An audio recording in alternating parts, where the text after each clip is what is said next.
Devang Mehta, Vice President and Head Equity Sales at Anand Rathi Securities, who joins us live on the show. Afternoon, Devang. Good having you on the show as always. What's your sense of the market direction over the next month or two? Do you think we're likely to have a pretty negative bias because cues coming out of Europe are increasingly looking poor?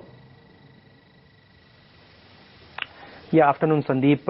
In fact, what we have seen over the past 2 months that market have corrected almost 12%, and things seem to be getting deteriorated in the other part of the world, specifically Europe. I think the austerity measures have taken toll of the leaders who have initiated such measures. Yeah, so probably market may consolidate here or correct a little bit. But what we do think is this is a time. It's a high time one starts accumulating some good quality stocks with robust fundamentals, good business models, high earnings visibility, because there is never going to be an entry point which anybody can exactly predict. So probably I think a lot of fundamentals seem to be deteriorating at this point, but this one silver lining is that the valuations are getting to be attractive. Devang, what is your view on SBI and how room the stock may have from the current levels, considering it's almost gotten a re-rating of sorts after its Q4 earnings? Yeah, in fact, Aisha, the market had punished SBI a lot because of its bad earnings in the last 2-3 quarters, plus the NPA visibility which the market had for this bank was huge. So I think a re-rating seemed to be on the cards, though we would at this point still prefer private banks, which we have been doing for the last 1.5-2 years.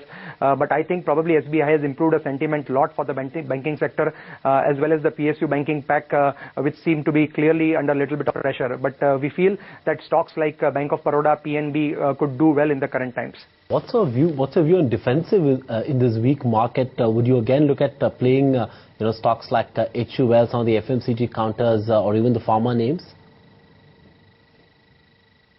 Yes, Sandeep, we feel that whatever fundamentals seem to be deteriorating, but one thing is for sure that the Indian consumer story still remains very, very strong, and we have not seen much difference in the consumption figures, whatever be it vehicle sales or whatever be it FMCG sales or pharma. Probably we feel that there is still some room for upside. Yeah, we would be very much stock specific in this regard.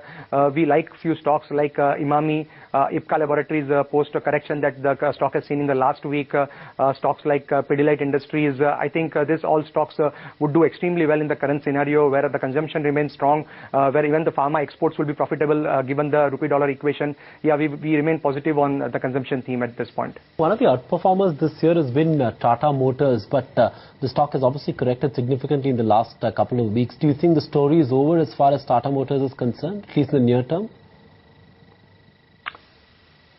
No, Sandeep, we feel that it's a near-term correction that the stock has experienced. The stock had by far, in fact, outperformed the entire auto space. So probably it's the right time that the correction is happening into the stock because of the weak JLR numbers that the company posted a few days back. But still, our top pick would be Maruti at this point of time. The company may come out with 9,500 rupees EPS for FY13. The stock seems to be ridiculously valued given the past performance of the company and also the new launches like Ertiga, which is being successful in a new category of itself. Probably we feel Maruti will be our top pick for some time to come. Devang, what about L&T after that huge downgrade that we saw on Friday and a massive correction as well in the stock all of last week? Fundamentally as well as technically, would you completely avoid the stock or advise selling if, in case one holds L&T?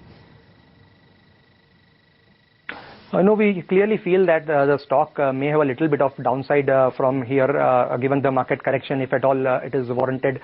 But we would be buyer at all the dips in L&T because as soon as the replacement capex and the real capex starts in the economy, probably next 6 to 9 months down the line, I think somebody who has a 24-month horizon, around 2.5 year horizon, this is a wonderful opportunity if there is any correction in the stock of L&T that one starts buying this stock. As also we have seen it is available at around a lowest historic valuation if it experiences correction of another 4-5%. So we feel there is currently going to be some pain in the stock, but that pain has to be utilized to buying into these dips.